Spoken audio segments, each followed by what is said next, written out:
जब दूसरी बार शिष्य ने शंख बजाया, ब्रह्मा जी हाजिर हो, ब्रह्मा जी हाजिर हो। ब्रह्मा जी आए, जो आज्ञा गुरुदेव। अब पहला वरदान रखा कि घर तो बन गया, पत्नी तो आ गई, लेकिन घर बिगड़ गया। घर की जो पुताई हुई, बापे बारिश हुई, सारा रंग उड़ गया, खराब हो गया, बाकी पुताई करो। और दूसरा वरदान कि हमारे घर पे कभी वर्षा ना हो, ऐसा आशीर्वाद हो। और तीसरा वरदान ब्रह्मा जी बोले तीसरा मांग लो। उन्होंने कहा तीसरा जब इच्छा हो जब हम मांग सकते हैं। अब ब्रह्मा जी फंसे पड़े। अब थोड़ी सी गले में खराश की, वो खांसी भी आई। घर वाले बोले डॉक्टर बुला। अरे नहीं, डॉक्टर को क्यों बुलाया, अपने ब्रह्मा जी हैं। ब्रह्मा जी हाजिर हूँ। अब खांसी बुखार में भी ब्रह्मा जी हाजिर। हे भगवान, यानी 2 महीने तपस्या का कर ली, मेरी तो खोपड़ी चाट ली। भगवान के पास गए दौड़े दौड़े ब्रह्मा जी, नारायण भगवान के पास, प्रभु बचा लो, इस कलियुगी भक्त से बचा लो, या कि जब इच्छा होती है जब भी बुलाता है। 2 महीने यानी भजन क्या कर लियो। भगवान बोले तुम्हें अभी पता होना है कि जे कलियुग के हैं, अभी कलियुग के लोगों के पाला तुम नहीं पड़े हो। बोले भगवान कुछ भी करो, एक बार बचा लो, ऐसी गलती कभी ना करो। तो भगवान ने सरस्वती माता को बाके भक्त के जीवा पे बिठा दिए। और जब तीसरी बार मैंने पुकारो, ब्रह्मा जी हाजिर, ब्रह्मा जी हाजिर। अब ब्रह्मा जी जब हाजिर हुए, उन्होंने कहा कि क्या वरदान चाहिए। पहला वरदान मैंने बोलो कि पहला तो भुक्ति, और दूसरा वरदान मेरा है मुक्ति, और तीसरा वरदान हमारे जीवा पे कभी मांगने की इच्छा होए ही ना, हमारी इच्छा कभी ऐसी होए ही ना कि हम आपसे कुछ मांग रहे। सरस्वती माता ने काम सिद्ध करवायो, जब जाके ब्रह्मा जी की जान बची। बोले श्री वृंदावन प्यारे लाल की। आज ब्रह्मा जी परीक्षा लेने 1 वर्ष के बाद जब आए कि देखें धरती पे क्या हो रहा है, अब तो सारे ग्वाल बाग हमारे पास आए। तो ब्रह्मा जी जब नीचे आए धरती पे, तो भगवान चले गए ब्रह्मलोक और जाके ब्रह्मा जी के सिंहासन पे बैठ गए और सैनिकों से बोल दिए दूसरा ब्रह्मा आए तो धक्के मार के भगा देना। अब जब ये ब्रह्मा जी पहुंचे तो अंदर से भगवान मुस्कुराए। सैनिकों ने धक्का मारा, अरे तुम्हारे जैसे ढोंगी बहुत घूमे, हमारे पानी के अंदर बैठे। और जब धक्के खाने लगे तो ब्रह्मा जी ने अपनी दिव्य दृष्टि से ध्यान लगायो तो देखे अंदर तो असली मानिक बैठे, जो कि मेरो भी बाप हैं। मुझे ब्रह्मा जी को कन्हैया यानी नारायण भगवान ने बनाया और आज मैं उनकी परीक्षा ली।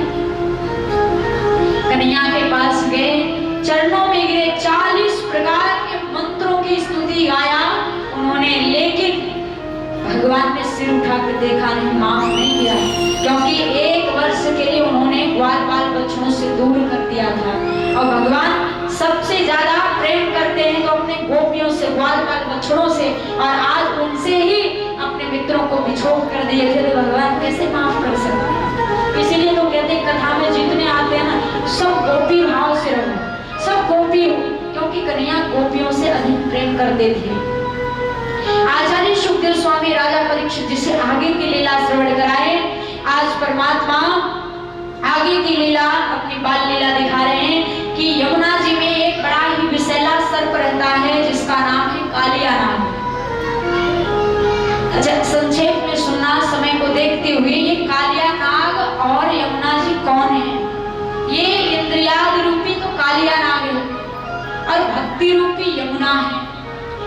ये कन्हैया नहीं चाहते कि ये इंद्रियाद रूपी कालिया नाग विषैला है इतना और हमारी भक्ति रूपी यमुना को अपवित्र करे, विषैला बनाए। ये जो इंद्रियां है ना, ये बड़ी चंचल होती है, भक्ति नहीं करने देती, लेकिन भगवान के चरण पकड़ लिए तो ये इंद्रियां भी शिथिल हो जाती है। तो वही कह रहे हैं प्रभु कि इस कालिया नाग को तो निकाल के बाहर करना है, क्योंकि इसके लिए स्थान बना है रमणक द्वीप और ये जमुना जी में रहता है। तो इंद्रियाद रूपी कालिया नाग से भगवान ने युद्ध करके और कालिया नाग को रमणक द्वीप में भेजते हैं और कालिया नाग की पत्नियों पे भगवान ने कृपा वर्षाई। कालिया नाग के सिर पे, पूरे फन पे अपने चरण रख के नृत्य किए, एक एक फन फटने लगे, जब रक्त बहने लगे, पत्नियों ने निवेदन किया कि कि स्वामी बस करो, आपकी विशेष कृपा है। भगवान ने कहा कैसी कृपा? बोले परमात्मा हमें पता है राजा बलि के सिर पे तुमने एक पैर रखा, कमाल कर दिया, और हमारे प्रभु हमारे पति देव के चरण सिर पे अपने चरण रखे, दोनों चरण, आज तो उनसे भी ज्यादा कृपा हमारे पति पे हैगी। प्रभु बस करो, अब नीचे उतर जाओ, नहीं ये इनकी मृत्यु हो जाएगी। अब भगवान मुस्कुराने लगे। बाहर पत्नियां कितनी ये चालाक हैं कि पति की सुरक्षा भी रह जाए और कृपा भी बरस जाए। भगवान के चरणों में कालिया नाग पड़ा। भगवान रमणक गीत भेजे, जमुना जी को पवित्र किए, क्योंकि जमुना जी का जल कोई भी जानवर, गौ माता पी लेती है, मर जाती हैं। ऊपर से पक्षी भी उड़ती है तो विष के तेज से नीचे गिर के जमुना जी में मर जाती है। तो कन्हैया ने जमुना जी को इस प्रकार पवित्र कर दिया। आगे प्रभु ने गोपियों के चीर चुराए, चीर चोरी की लीला करी। अब आप कहोगे भगवान ने चीर क्यों चुराया? क्या उनके मन में कोई काम वासना थी? 5 वर्ष के कन्हैया, उनके मन में कौन सी काम वासना आ सकती है? तो यहाँ बात आती है, व्यास जी ने कहा आचार्य सुखदेव स्वामी परीक्षित जी से कि राजन, भगवान ने चीर इसलिए चुराया कि ये गोपियां कौन है और ये वस्त्र कौन है और ये भगवान कौन है। ये जीव रूपी गोपी के अविद्या रूपी वस्त्र को भगवान ने चुराया। कृष्ण रूपी ईश्वर ने अविद्या रूपी वस्त्र को चुराया और वह वस्त्र में ज्ञान भर के इनको वापस कर दिए। क्यों? क्योंकि गोपियां जब तक सोने आभूषण गहना और अच्छी अच्छी वस्त्र धारण करती थी, जब तक भगवान ने दर्शन ना दियो, बालक के रूप में ही रहे, उनके साथ लीला किए।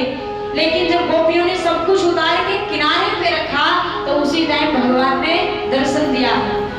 जब गोपियां स्नान कर रही है, एक गोपी ने ध्यान लगाया, बड़ी ही प्रकांडी विद्वान गोपी, माने देखो कि ये तो साक्षात भगवान है जिन्होंने हम गोपियों को भी बनाया है, इनके सामने हमें शर्म करने की क्या बात है।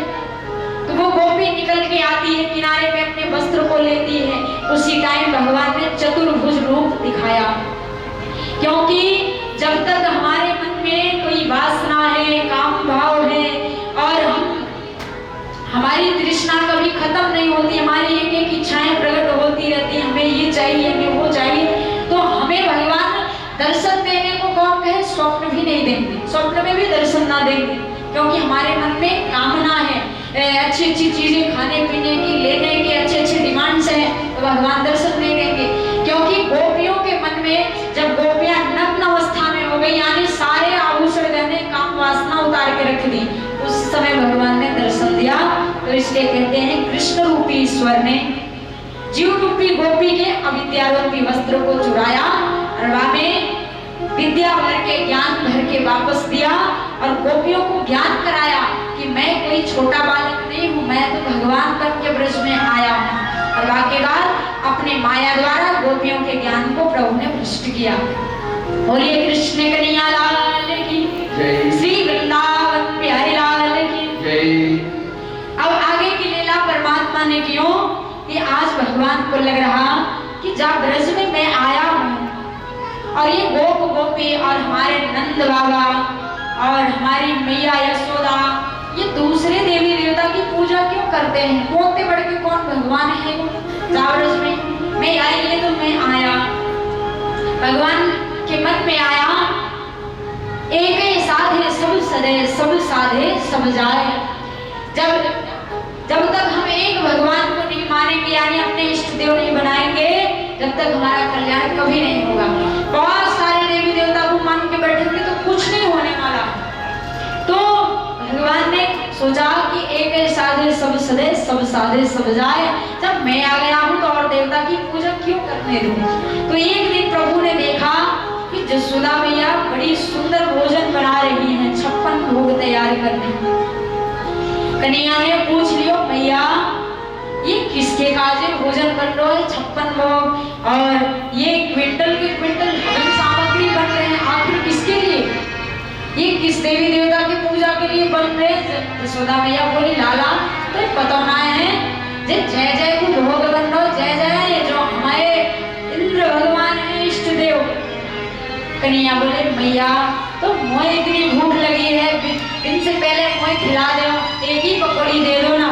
मैया बोली लाला, इंद्र भगवान के क्रोध को तेने देखी ना, वो कितने क्रोधी है। यदि उनको भोग ना लगे तो फिर सारे ब्रज को डुबो के रख देंगे, सब मर जाएंगे, गुस्से में आ जाएंगे। कन्हैया बोले नाराज हो गए मैया से, बोले मोते बढ़ के कौन भगवान आएगा। नंद बाबा के पास गए, नंद बाबा सिर्फ निवेदन किए, बाबा जा ब्रज को भगवान कौन है, तुम्हारो भगवान कौन है। बोले लाला हमारो भगवान तो इंद्र भगवान है, हम इनको पूजा करें तो वो वर्षा करें, और वर्षा करें तो अनाज उत्पन्न हो, अनाज हो गए तो हमारो पेट भरे। बोले बाबा एक बात बताओ, वो केवल वर्षा का ही काम करते, कभी वो भगवान आपके प्रकट होके दर्शन दिए। बोले ना लाला, प्रकट होके तो दर्शन एक दिन भी ना दियो। बोले तो हमारे भगवान की पूजा करो ना, वो प्रकट होके दर्शन देंगे। ऐसे देवता की पूजा करने से फायदा क्या, जो दर्शन ही ना दे। बोले तुम्हारे भगवान कौन है लाला। बोले हमारे भगवान हमारे गोवर्धन भगवान है, जो कि मैया बाबा वो गोवर्धन भगवान जब हम गैया चराने जाते हैं गोवर्धन पर्वत में, तो वहाँ गोवर्धन भगवान हरी हरी घास हमारी गैया को देते हैं चरने के बाजे, और हम गैया चराते चराते थक जाते हैं तो वहाँ हरे भरे वृक्ष हैं, लता पता बाके नीचे लेट जाते हैं, बड़ा आनंद आता है, शीतलता मिलती है। तो हमारे राज्य को भोग लगाओ